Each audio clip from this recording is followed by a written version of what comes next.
Fecha seus olhos, vamos orar por isso. Pai, fala ao coração dessas crianças, ministra. Seja um tempo bom, proveitoso, Deus, em nome de Jesus. Também a nós, vamos ler Teu livro santo, meditar nele. Fala ao nosso coração. Pai, nós estamos e temos clamado todas as segundas aqui a favor da Zona Leste, a favor das igrejas da Zona Leste.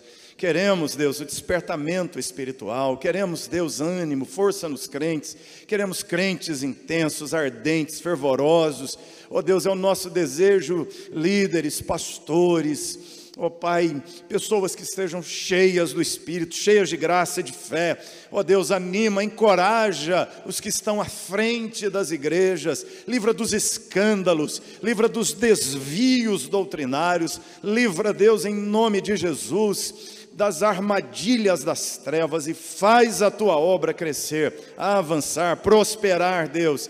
Oh Pai, faz a Tua obra frutificar através de nós. Abençoa nosso país nesse momento tenso que vivemos, nessa preparação de eleição. Senhor, abençoa a nossa nação, para que haja uma virada, para que haja um tempo novo de graça, de paz, de, ó Deus, progresso, de avanço, de ordem social, ó Deus, de estabilidade econômica. Abençoa, Deus, socorra no Senhor, pois necessitamos disso, e continuamos no Teu altar, clamando em nome de Jesus, amém. Deus abençoe.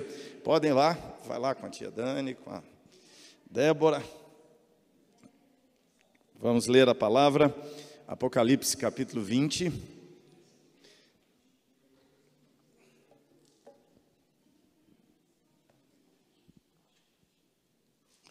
Apocalipse capítulo 20.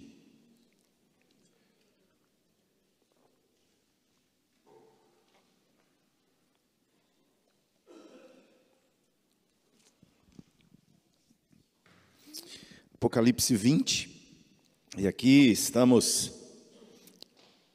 a 2 capítulos de terminar Apocalipse. Olha, já viemos aqui 20 capítulos, lendo sequencialmente, meditando em todos eles. E agora vamos ler o capítulo 20, que diz assim: então, mais uma das visões de João, ele diz: eu vi descer do céu um anjo, tinha na mão a chave do abismo e uma grande corrente. Ele segurou o dragão, a antiga serpente, que é o diabo, Satanás, e o prendeu por 1000 anos. Lançou-o no abismo, fechou-o, e pôs selo sobre ele, para que não mais enganasse as nações, até se completarem os 1000 anos. Depois disto, é necessário que ele seja solto por pouco tempo. Vi também tronos, e nestes sentaram-se aqueles aos quais foi dada a autoridade de julgar. Vi ainda as almas dos decapitados por causa do testemunho de Jesus, bem como por causa da palavra de Deus. Tantos quantos não adoraram a besta, nem tampouco a imagem ou a sua imagem, nem receberam a marca na fronte e na mão, e viveram e reinaram com Cristo durante os 1000 anos. Os restantes dos mortos não reviveram até se completarem os 1000 anos. Esta é a primeira ressurreição. Juntos os 6, vamos lá. Bem-aventurado e santo é aquele que tem parte na primeira ressurreição. Sobre estes, a segunda morte não tem autoridade. Pelo contrário, serão sacerdotes de Deus e de Cristo, e reinarão com ele os 1000 anos. Quando, porém, se completarem os 1000 anos, Satanás será solto da sua prisão, sairá a seduzir as nações que há nos 4 cantos da terra, Gog e Magog, a fim de reuni-las para a peleja. O número dessas é como a areia do mar. Marcharam então pela superfície da terra e sitiaram o acampamento dos santos. E a cidade querida desceu, porém, fogo do céu e os consumiu. O diabo, o sedutor deles, foi lançado para dentro do lago de fogo e enxofre, onde já se encontram não só a besta, como também o falso profeta, e serão atormentados de dia e de noite pelos séculos dos séculos. Vi um grande trono branco, e aquele que nele se assenta, de cuja presença fugiram a terra e o céu, e não se achou lugar para eles. Vi também os mortos, os grandes e os pequenos, os pobres e ricos, poderosos e fracos, postos em pé diante do trono. Então se abriram livros, e ainda outro livro, o livro da vida, foi aberto. E os mortos foram julgados segundo as suas obras, conforme o que se achava escrito nos livros. Deu o mar os mortos que nele estavam. A morte e o além entregaram os mortos que neles havia, e foram julgados, um por um, segundo as suas obras. Então, a morte e o inferno foram lançados para dentro do lago de fogo. Esta é a segunda morte, o lago de fogo. Juntos o 15. E se alguém não foi achado inscrito no livro da vida, esse foi lançado para dentro do lago de fogo. Esta é uma das passagens mais difíceis de se interpretar das Escrituras. Tanto é que ela divide a igreja cristã em 4 linhas escatológicas. Esse assunto do milênio abordado aqui é parecido com o assunto da predestinação. Um largo, vasto, longo, intenso debate na história da igreja, que posicionou alguns cristãos numa vertente arminiana da fé, que posicionou outros cristãos numa vertente calvinista da fé, e aí, internamente, cada uma das correntes tem os seus debates também. Este texto aqui, nas suas interpretações, fracionou a igreja em 4 vertentes, 4 maneiras de se enxergar o milênio. Uma turma se tornou pré-milenista, inclusive alguns pais da igreja eram pré-milenistas, era a maneira de interpretar esse texto já nos primeiros séculos da história da igreja. George Eldon Ladd, que é um dos grandes intérpretes das Escrituras, é um pré-milenista, um dos livros textos da teologia para muitos teólogos.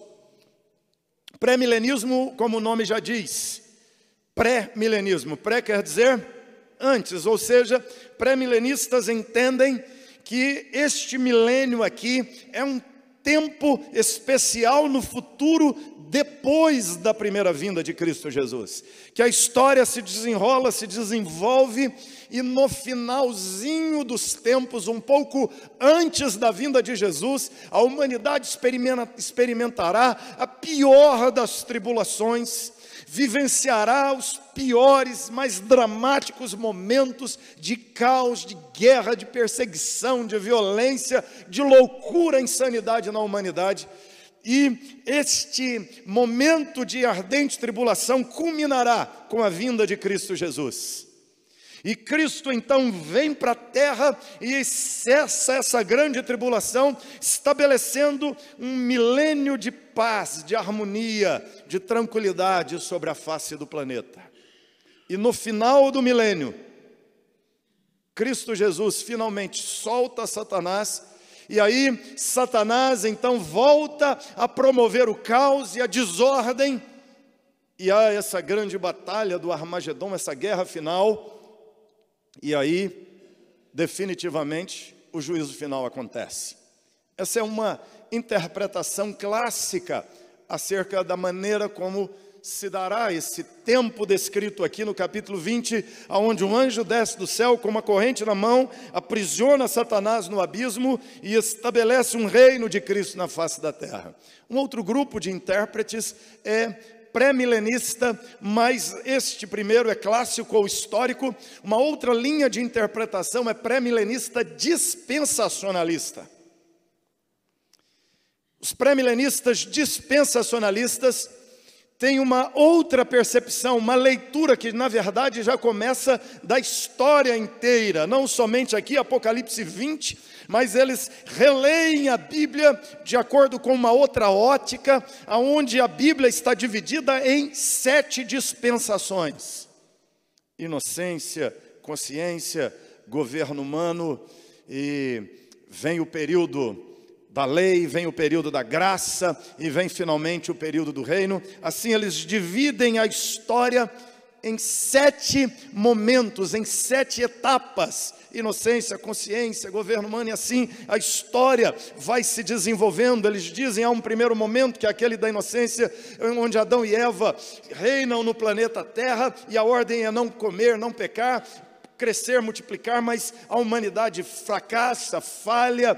Aí vem então um momento seguinte da história humana, que é esse momento de consciência, em que a humanidade, exercendo a sua consciência de queda, de pecado, que é aquele período pré-diluviano, que também a humanidade fracassa e culmina no dilúvio. Aí você tem um outro período de governo humano, que a humanidade acaba construindo uma torre, se rebelando contra Deus, e a humanidade fracassa.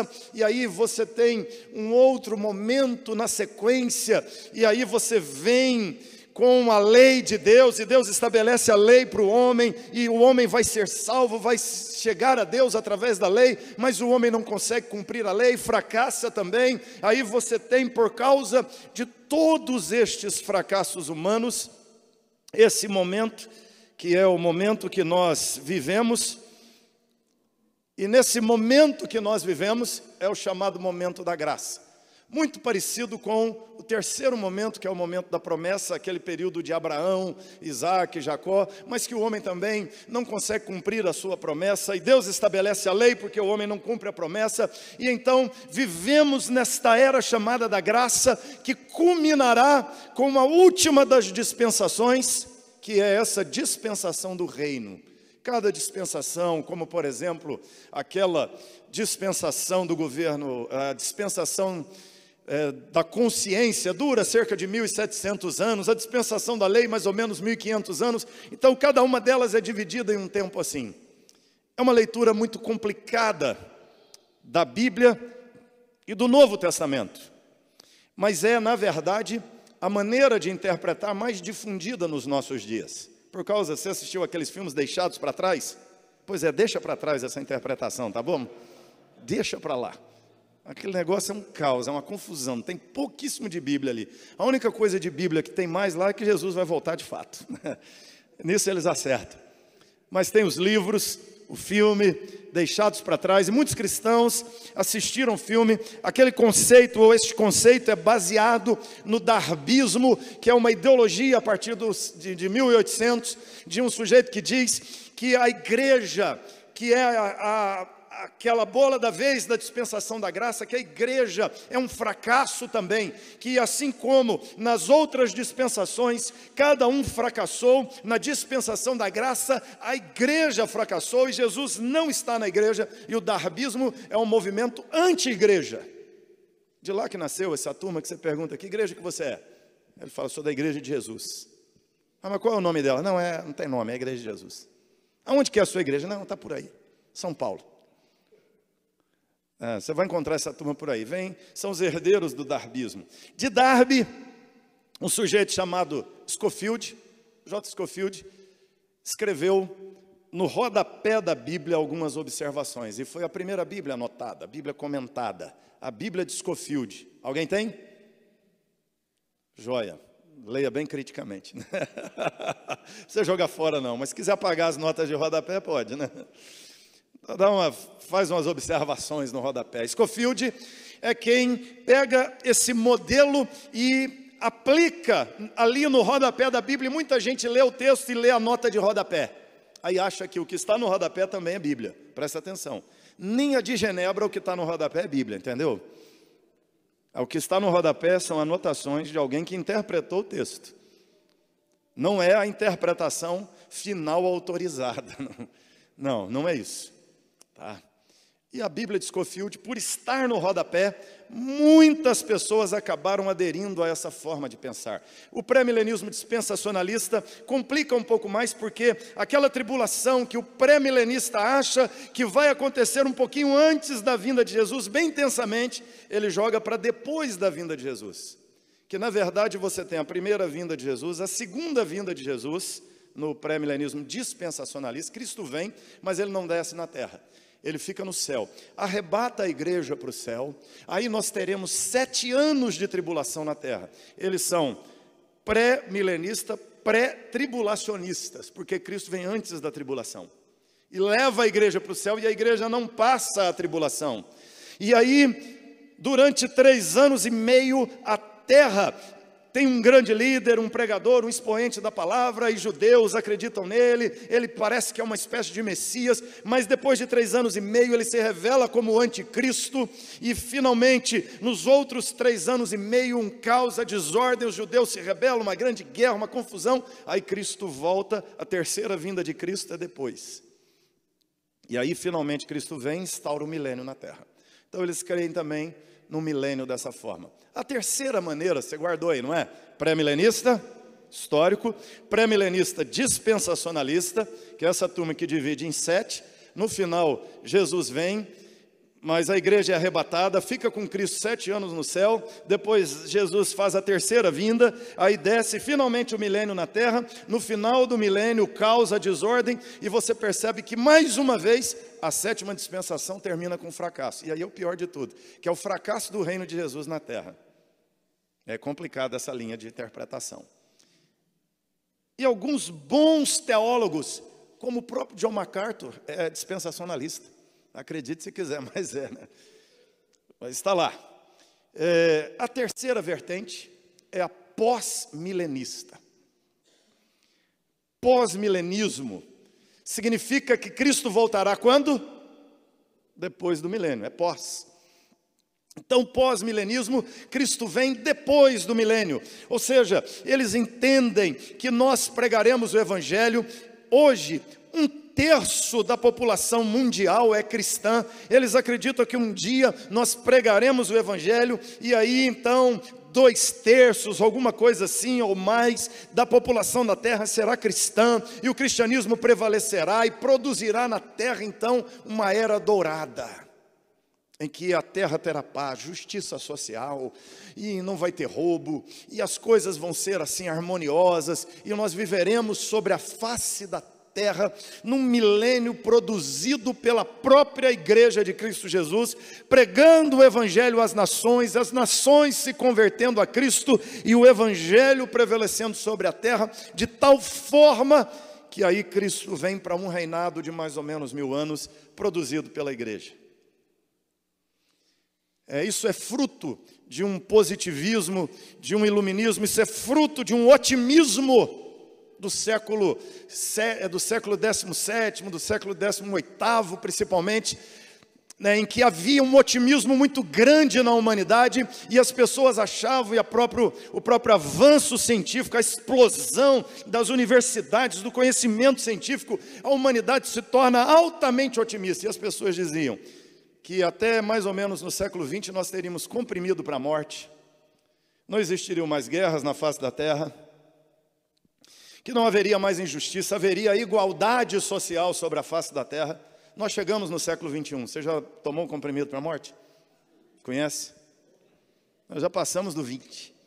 Você conhece algum lugar, você sabe de notícia de não haver guerras hoje? Aliás, hoje, exatamente, nós temos mais nações em guerra do que na Segunda Guerra Mundial. Ou seja, a situação de guerra do mundo hoje é pior do que da Segunda Guerra Mundial.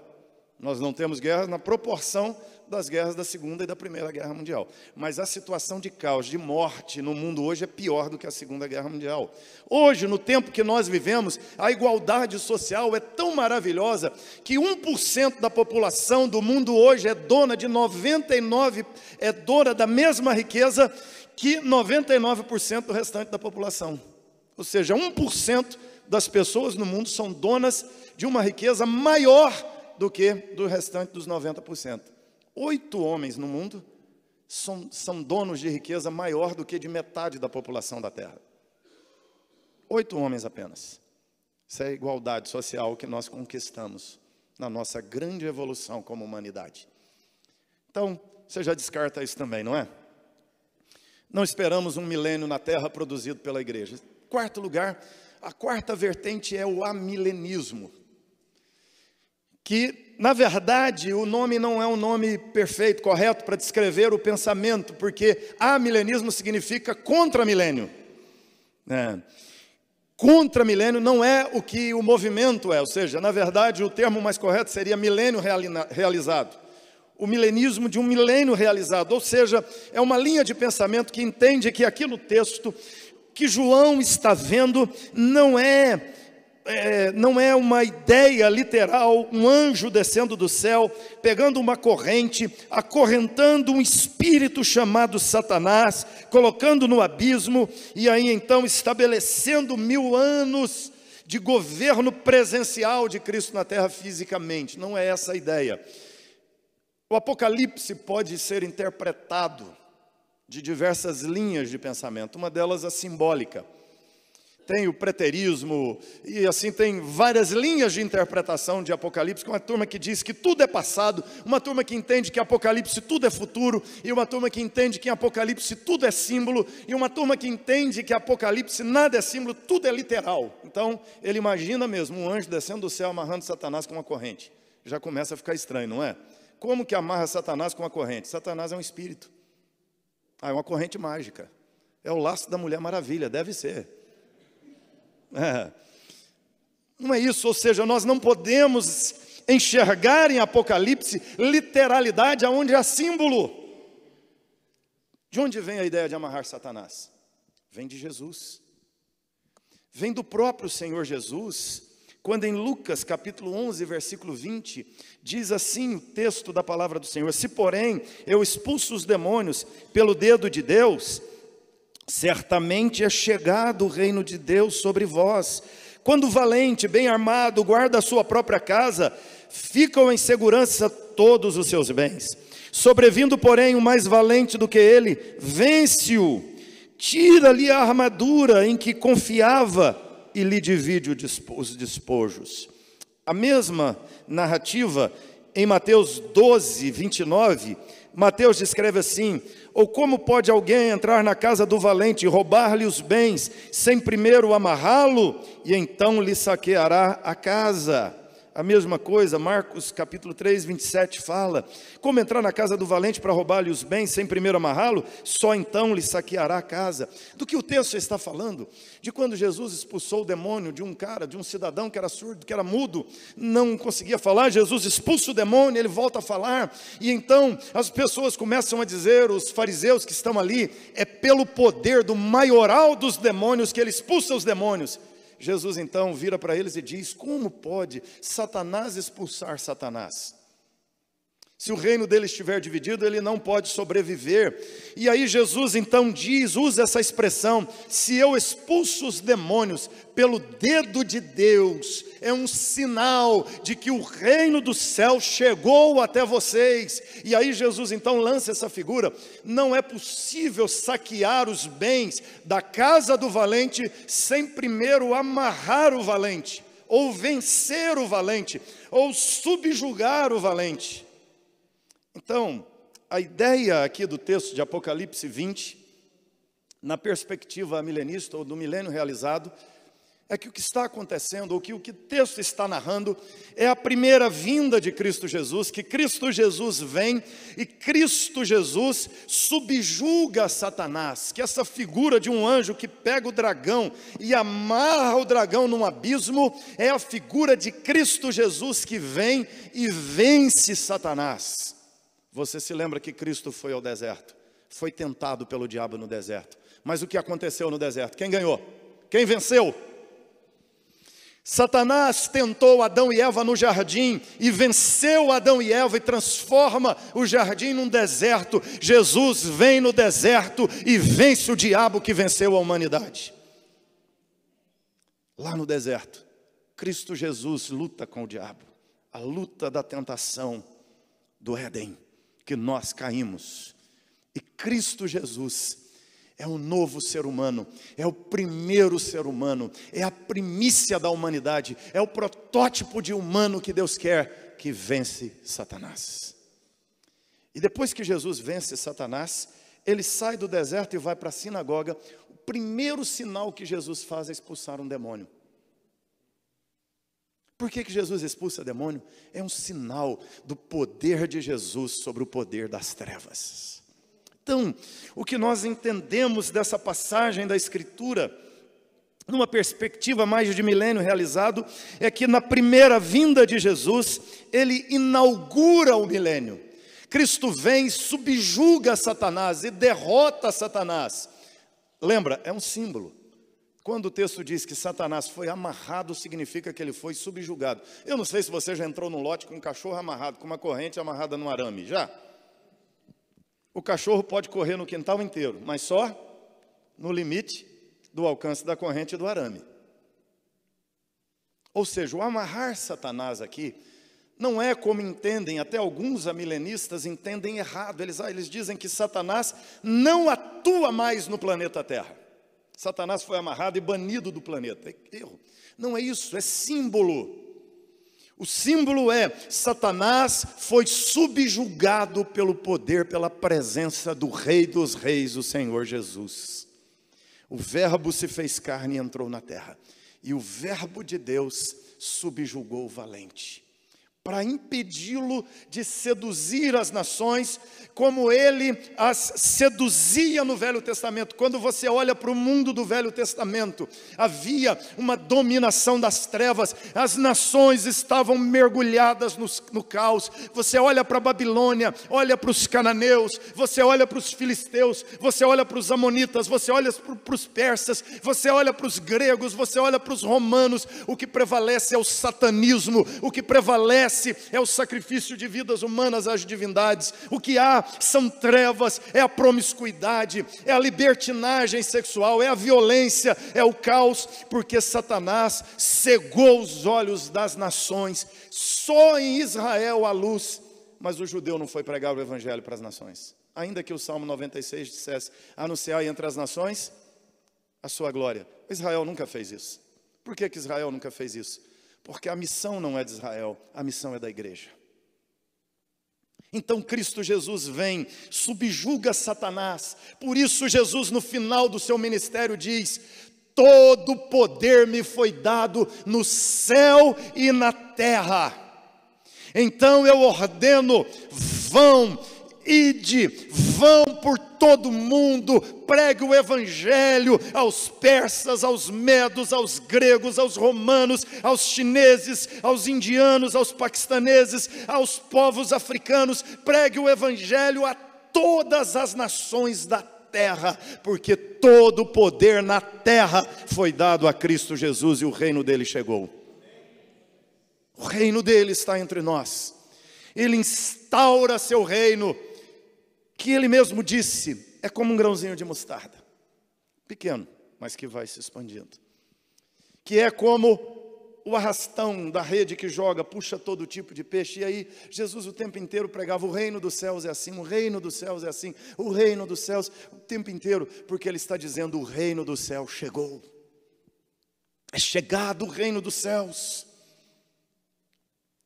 E o reino dos céus é o que confronta Satanás. E quando Satanás é amarrado, o texto então vai nos dizer que, como consequência disso, ele vê tronos e aqueles a quem foi dada a autoridade de julgar, e junto com eles as almas dos decapitados, e eles ressuscitam, revivem e reinam com Cristo os 1000 anos. Os que não creram em Cristo Jesus não ressuscitam, estão mortos e não reinam com Cristo os 1000 anos.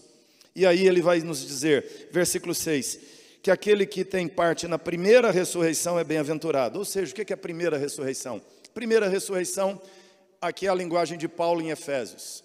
Efésios 2. Ele nos deu vida, estando vós mortos nos vossos delitos e pecados, nos quais andastes outrora, segundo o curso desse mundo, segundo o príncipe da potestade do ar, que dominava, que seduzia, que enganava, segundo as inclinações da vossa carne. Éramos por natureza, diz Paulo, filhos da ira, mas o que Deus fez, Ele nos ressuscitou e nos fez assentar nos lugares celestiais em Cristo Jesus.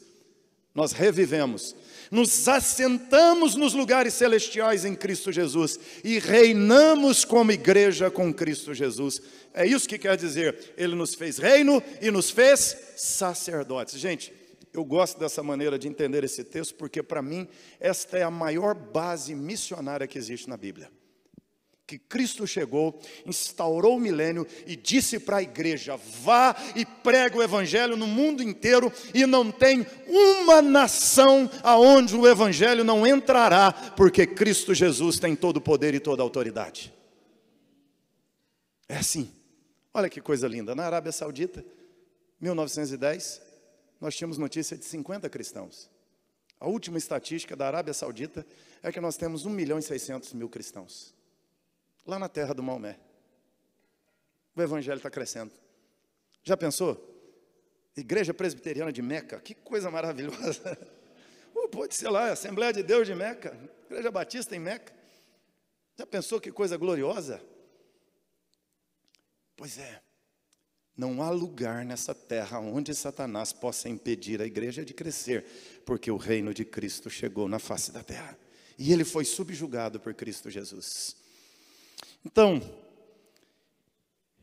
é isso que Jesus está aqui dizendo, que no final, então, Satanás será solto, ou seja, que no finalzinho desse milênio, desse período de 1000 anos, 1000 anos quer dizer muito tempo, muitos anos, 1000, 2000, 1000 e poucos anos, não sei quantos ao final, mas 1000 anos quer dizer tempo longo na Bíblia, 10 dias quer dizer tempo curto. Como, por exemplo, capítulo 2 de Apocalipse, ele fala de 2 dias, de 10 dias. Quando ele fala de um tempo longo, usa a ideia de milhares. Ele diz que Cristo reinaria nesse período inteiro. A igreja reinaria com Cristo esse período inteiro. Mas no final do milênio, Satanás é solto. Ou seja, aquela restrição que Satanás tem para que o evangelho se expanda na face da terra, Deus vai remover. E aí é que o negócio vai ficar bonito, porque Satanás vai reunir, Satanás vai tentar reavivar o baalismo, Satanás vai tentar reavivar o caos, Satanás tentará reavivar a feitiçaria, Satanás reavivará o engano, a sedução, a promiscuidade, a violência. Satanás promoverá mais intensamente tudo aquilo que ele promoveu no Velho Testamento. Então, preste atenção numa coisa, isso aqui é um sinal bem forte da vinda de Jesus. Quanto mais o mundo de hoje parecer com o mundo de antes de Cristo, mais perto está de Cristo voltar. É um termômetro. Quanto mais as coisas dos povos veterotestamentários se manifestam na terra com força, prevalecem, crescem, se intensificam, é Satanás mobilizando as nações para os 4 cantos da terra. Quanto mais o cristianismo é odiado, perseguido, quanto mais cristãos morrem, quanto mais há uma tensão entre a fé e a não fé, entre a fé correta e a fé errada, entre as heresias de Satanás e as verdades de Deus, quanto mais intenso ficar esse confronto, mais próximo de Cristo voltar. Mas, para finalizarmos então, 4 conclusões que nós podemos tirar dessa passagem, que culmina com o juízo final, novo céu, nova terra, aqueles que creram para o céu, aqueles que não creram condenados ao inferno. Mas eu queria extrair para nós 4 conclusões desse texto para fecharmos, depois dessa explicação toda. Primeira conclusão e aplicação que podemos tirar de tudo isso: há na história uma ação divina subjugadora das ações de Satanás, gente. Há na história a ação divina subjugadora das ações de Satanás. Consegue decorar isso e falar comigo? Há na história a ação subjugadora de Deus das ações de Satanás. Uma ação subjugadora de Deus das ações de Satanás. Vamos falar? Há na história uma ação divina subjugadora das ações de Satanás. Satanás seduzia, seduz, engana. Satanás tem levado milhões de pessoas à destruição. Satanás tem atuado na terra, destruindo famílias, destruindo casamentos, destruindo pessoas. Satanás, como disse Jesus, veio matar, roubar, destruir. E ele tem roubado, ele tem matado, ele tem destruído civilizações, tem destruído a ordem humana, ele tem destruído, corroído a humanidade ao longo da história. Mas a palavra de Deus vai nos dizer que Deus veio desfazer as obras de Satanás, que Jesus Cristo veio para a terra, que assim como Satanás tem enganado nações, aprisionado pessoas, na terra, uma ação de Deus subjugando as ações de Satanás. Ou seja, se Satanás prende, mata, adoece, enlouquece, seduz e leva à perdição, na terra há uma ação gloriosa de Deus, libertando, salvando, curando, transformando, libertando pessoas, libertando vidas, restaurando casas, restaurando casamentos, edificando e construindo a sua igreja. Há uma ação gloriosa, poderosa de Deus na face da terra, que as ações de Satanás não podem impedir. E nós podemos ver isso no mundo inteiro. No mundo inteiro, ao longo da história, sempre houve uma ação de Deus subjugando as ações de Satanás. Se há ações do diabo, há ações de Deus. Sabe o que isso significa, meu querido? Que talvez na tua vida você possa identificar ações de demônios, amando de Satanás, para destruir você, para corroer tua família.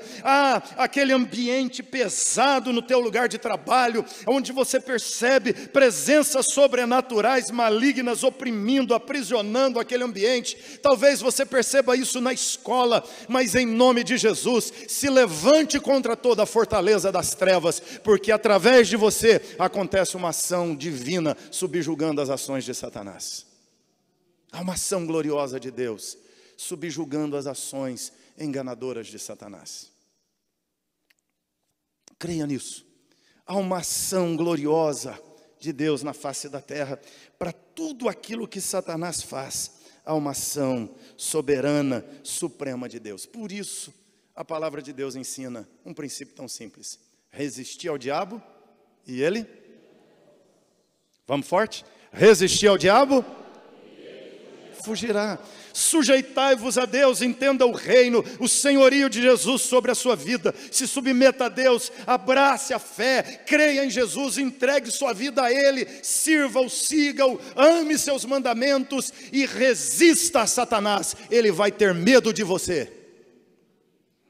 Eu dava aula num curso de missionários lá em Belo Horizonte, eu gostava de sempre brincar com eles, dizendo assim: olha, quando você chegar numa nação, eu não aceito você como missionário dizer assim: eu me senti até oprimido naquele lugar, porque Satanás dominava aquele país inteiro. Não, eu brincava com eles dizendo assim: quando você chegar lá, aí Satanás é que tem que ficar oprimido lá, entendeu? Porque o reino de Jesus chegou naquele lugar. São os demônios que têm que ficar oprimidos na tua casa, são os demônios que têm que ficar oprimidos na tua empresa, são os demônios que têm que ficar oprimidos nessa nação, porque a igreja de Jesus está aqui, o reino de Deus é chegado e está aqui entre nós, e ações de Deus, libertando vidas, restaurando pessoas, transformando realidades. Há uma ação gloriosa de Deus na face da terra. Segunda conclusão, amados: primeira, há na história uma ação divina subjugadora das ações de Satanás.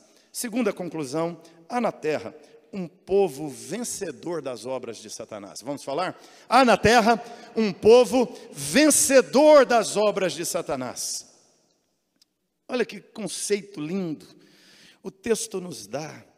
Ele diz que os que creem em Cristo Jesus reviveram, foram ressuscitados.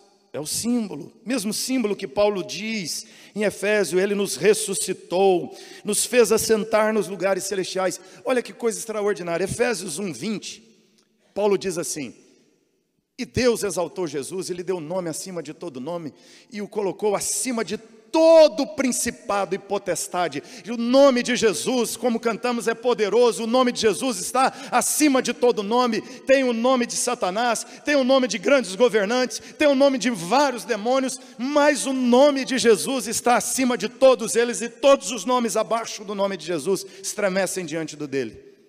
E Deus o colocou acima de tudo, de todos os anjos, todos os demônios. Jesus está acima de tudo.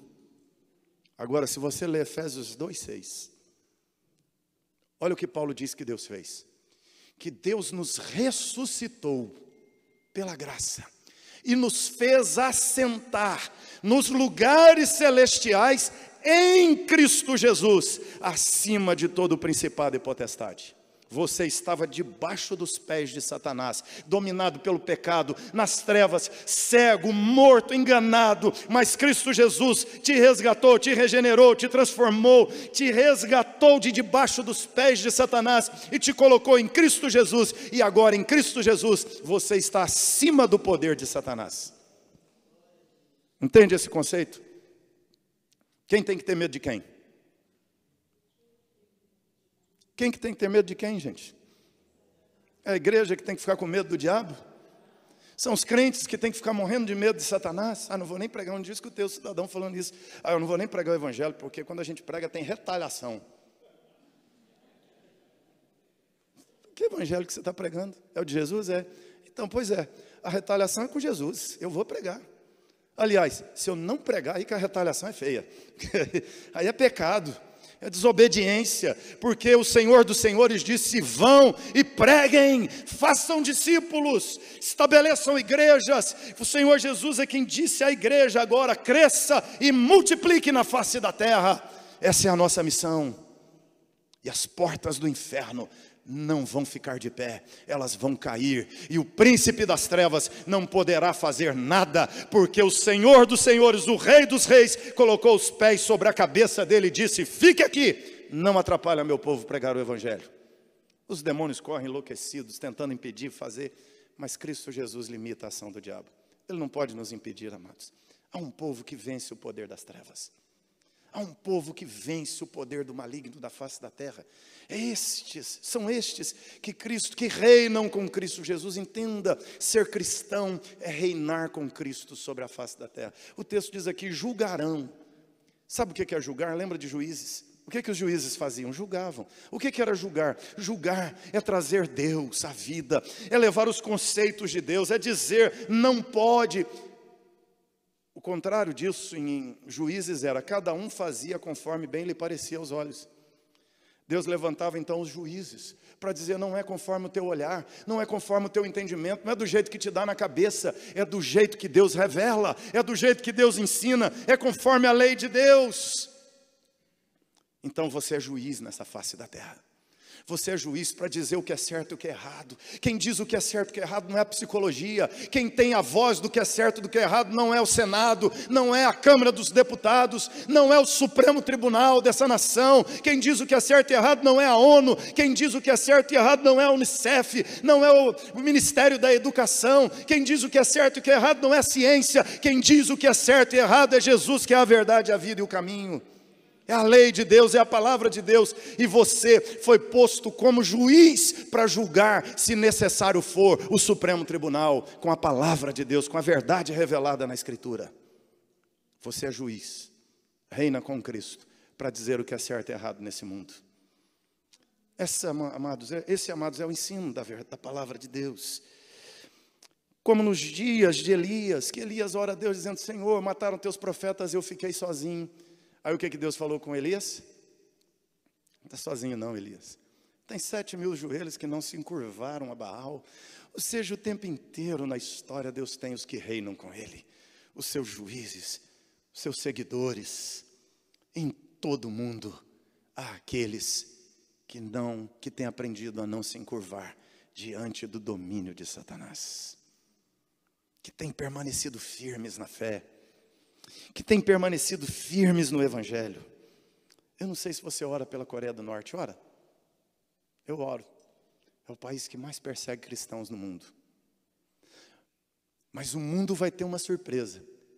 O dia que a Coreia do Norte se abrir para o Evangelho, o tanto de crente que tem na Coreia do Norte. Estão lá, caladinhos, pregando, distribuindo Bíblia em microchip. A menor Bíblia do mundo é a Bíblia que o norte-coreano distribui, para ninguém encontrar. Minúscula. Distribui. Estão lendo a Bíblia. Estão lendo a Bíblia.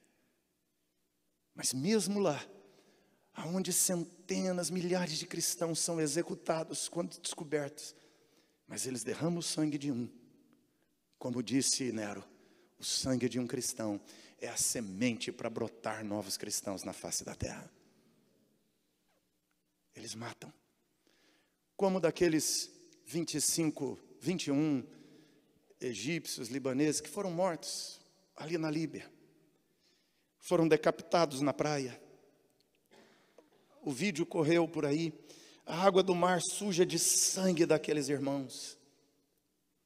Mas depois veio os relatos de soldados que executaram aqueles homens e que na hora que os matavam os ouvia clamando, invocando o nome de Jesus, e inclusive alguns dizendo: Senhor, perdoa esses homens.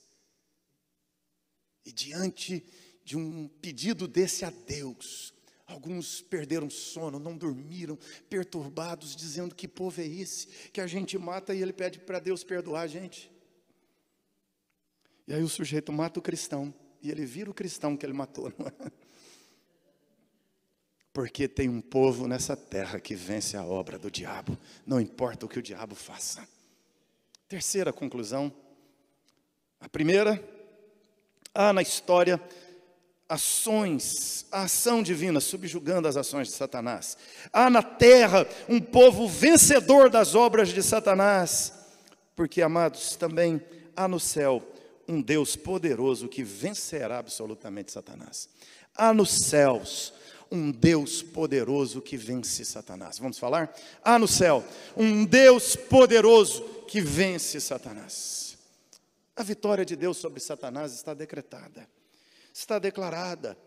Ele vai sair, seduzir as nações, Gog, Magog. Nós não existe uma explicação concreta, clara sobre Gog e Magog. Só aparece aqui em Ezequiel essa expressão.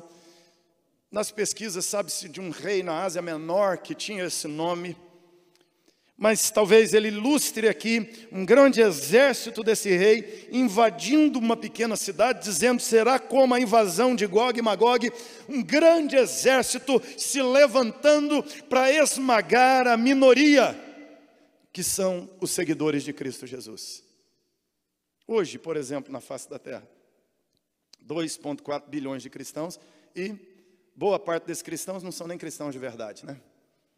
O resto não é cristão. Se levantar todo mundo para acabar com a gente, acaba conosco num instante e limpa a terra da gente, não é? É isso que Satanás quer fazer. Vai se levantar para fazer. Mas o texto diz: pode ser Gog e Magog, podem ser todas as nações, podem ser todos os exércitos da terra liderados por Satanás, mas Deus já venceu o príncipe do exército da terra, que é Satanás, porque o Rei dos Reis venceu o Rei do mundo. Lembra do que Paulo disse aos Colossenses? Ele nos libertou do império das trevas e nos transportou para o reino do Filho do seu amor. Qual que é maior, o reino ou o império? Olha só, Satanás tem um império das trevas, Jesus tem o reino. Qual que é maior, o reino ou o império? Império. O império é uma junção de reinos. É um rei que domina sobre, é um grande rei que domina sobre vários outros reis. O imperador é um rei de reis. Ele domina reis. Ele coloca cada rei para dominar uma área de seu império. Mas ele é o maioral. E ele é o grande. O império é o grande. E é engraçado, a Bíblia diz: Satanás tem o império das trevas, o reino do Filho do amor de Deus. Sabe por que a Bíblia faz isso? Porque na história, todos os impérios foram derrubados por um reino. Um reino que se levantou contra o império. E o império se levantou para esmagar aquele reino. Mas aquele reino subverteu o império. É por isso que Paulo diz então: o reino do Filho do amor de Deus é o reino que derrubará o império de Satanás na face da terra. Porque Deus derrotou Satanás. Há um Deus no céu que governa todas as coisas. Lembra? A palavra central de Apocalipse é trono. Há um Deus que governa e que venceu Satanás. Faça ao Satanás o que fizer, a vitória é de Deus. Façam os homens o que quiserem fazer, a vitória é de Deus. Construam suas torres, estabeleçam seus governos, construam seus impérios. Deus os derrubará e todos cairão aos pés do Senhor, porque Ele venceu Satanás. E por último, fechando, há no trono um Deus que julgará a humanidade. Vamos falar? Há no trono um Deus que julgará a humanidade. Vi um grande trono branco, alguém assentado nele. Da presença dele foge o céu e a terra.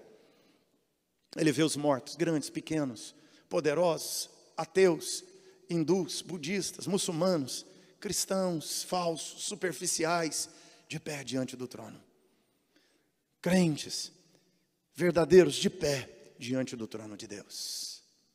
E a Bíblia diz que todo mundo vai comparecer perante o tribunal dele.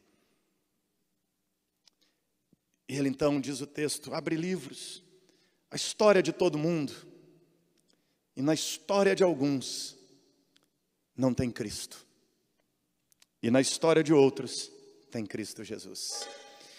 Na história daqueles que têm Jesus, há um registro, e o nome deles, diz o texto, está no livro da vida. Na história daqueles que não creram em Cristo Jesus, o nome deles não está no livro da vida. E o texto então fecha dizendo que, como consequência disso, Deus pegará a morte, o inferno e todos aqueles que não creram em Jesus e lançará no inferno, no lago que arde com fogo e enxofre. É interessante, é a morte da morte, é a condenação do inferno. Duas palavras são usadas aqui, a morte e o inferno, o Thanatos e o Hades. Thanatos é a morte, o Hades, o submundo, o mundo dos mortos. A morte da morte e a condenação do inferno no lago do fogo, que ele chama de segunda morte. Aí a figura joia do texto. Ele diz assim, quem tem parte na primeira ressurreição, que é a conversão, que é o ser vivificado por Cristo, a segunda morte, que é a morte eterna, não tem poder sobre eles. Quem não tem parte na primeira ressurreição, não nasceu de novo, vai ser lançado na segunda morte. Se morrer é ruim, imagine você o que é a segunda morte. Se a primeira já não presta, né? O que é a segunda morte? Uma morte pior do que a morte. Por isso que Jesus disse, não tenha medo de quem pode matar o corpo. Tenha medo de quem pode matar o corpo e depois lançar a alma no inferno. Que é Deus, que é o juiz supremo. O temor de Deus no coração. Porque todos nós um dia compareceremos perante o juiz supremo. E a coisa mais importante nessa vida, a coisa mais gloriosa, o maior privilégio desta vida é ter o nome escrito no livro da vida. Já pensou? Seu nome naquela lista do concurso federal, com aquele salarião assim de 25 mil reais, 30 mil reais. Aí seu nome aparece na lista. Não é bom? Pois é. Incomparavelmente melhor ter o nome escrito no livro da vida. Decepcionante olhar na lista daquele concurso, você já tinha até gastado um pouco do salário, mas quando lê, seu nome não está na lista. Pois é, mais decepcionante é não ter o nome no livro da vida. E o caminho para ter o nome no livro da vida é crer em Cristo Jesus, é receber Cristo Jesus como Senhor e Salvador, é entregar a vida a Ele, é ser crente, seguidor de Cristo Jesus, é amá-lo, é servi-lo, é confessá-lo como Senhor. E aquele que o confessar diante dos homens, ele vai confessá-lo diante do Pai. E o nome no livro da vida.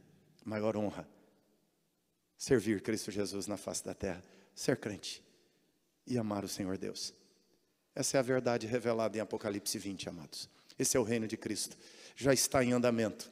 O reino de Cristo Jesus já está entre nós e cresce entre nós. No finalzinho, Satanás mobilizando nações, Cristo, o Senhor, derrama fogo sobre Satanás, o destrói os reinos da terra, e a nós, novo céu e nova terra, mês que vem. Vamos fechar e orar? Fique em pé um instante e vamos orar ao Senhor. Primeira pergunta importante para você nessa noite. Seu nome está no livro da vida? Que coisa boa, hein? Glória a Deus. Sua convicção. Quem tem o nome lá sabe que tem. Porque é fé. É crente. Crente é quem tem fé. Quem crê. E é essa mesma senha. A senha é a fé, né? O nome lá é pela graça. Ação soberana, gloriosa de Deus. A senha é que você crê. Você crê, Deus já deu a senha para você. Então, seja reino de Deus na face da terra. Seja juiz de Deus na face da terra. Proclame o nome de Jesus. Anuncie, viva o Evangelho. Creia nele, assuma, se posicione, não tenha medo. Não se intimide com o diabo, com a opressão dos homens, com a opressão da vida, com o sofrimento, com a morte. Não tema nada, porque você é o reino do Rei dos Reis, que venceu todas as coisas. Do reino glorioso de Cristo Jesus. Feche seus olhos e faça uma oração, agradecendo a Deus, porque você é reino dele, porque você é povo dele. Pastor Humberto, vem cá, faz essa oração. Pede a Deus a graça de Cristo Jesus. Pastor Mário, vem cá, faz a oração aqui. Pede a Deus a graça, a bondade dele sobre nós. Pede ao Senhor consciência a cada crente de quem é em Cristo Jesus. Amém. Deus amado, Pai santo, Pai querido, como é bom, ó Deus, poder ouvir a Tua palavra. Como é bom, ó Deus, entender a Tua palavra. Ó Deus, muito obrigado, porque nós queremos que Teu Espírito que habita em nós é quem habilita cada um de nós para entendermos a Tua palavra conforme a Tua vontade, conforme o Teu querer. Deus, muito obrigado, porque nós queremos sim que o nosso nome está escrito no Teu livro. Nós cremos, ó Deus, que nós somos povo Teu, propriedade Tua, Senhor, para a glória do Teu nome. Ajuda-nos, ó Deus, então, nesse desafio glorioso, grandioso, que é testemunhar em todo tempo e em todo lugar da Tua glória e graça sobre a nossa vida, porque em Cristo todos nós somos mais do que vencedores. Derrama, Deus, sobre o Teu povo esta convicção, esta verdade, aquecendo os corações, para que a boca possa confessar que Jesus Cristo é Senhor. Em nome de Jesus. Amém. Se você já acompanha os nossos vídeos e ainda não é inscrito em nosso canal, esteja se inscrevendo. Ative o sininho para receber as notificações de nossas novas postagens. Compartilhe os nossos vídeos com seus amigos e deixe o seu like. Muito obrigado!